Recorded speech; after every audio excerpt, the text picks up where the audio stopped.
அம்மா, நான் ஒருத்தனை காதலிக்கிறேன். அவன்தான் எனக்கு வேண்டும். நீயா? காதல்? நீ இப்படி பண்ணுவேன்னு நான் நினைக்கவே இல்லை. இது உனக்கு சரியான மேட்ச் இல்ல. இது எல்லாம் ஆன்லைன் லவ். நம்ப முடியாது. எதுவாக இருந்தாலும் நான் அவனை விட்டு கொடுக்க மாட்டேன். வேண்டாம், இது வேஸ்ட் ஆஃப் டைம்.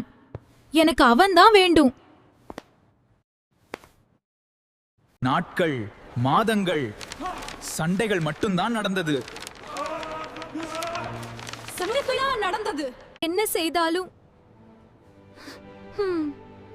நான் அவனை தான் தேர்வு பண்ணுவேன். சரி, அவனை வீட்டுக்கு வர சொல்லு. அவன் அவளின் வீட்டுக்கு வந்தான். அவளின் காதலை நிரூபிக்கிற எங்க? அவனை குடும்பம் ஏற்றுக்கொள்வாங்களா அல்லது இந்த காதல் மீண்டும் சோதனைக்கு ஆளாகுமா?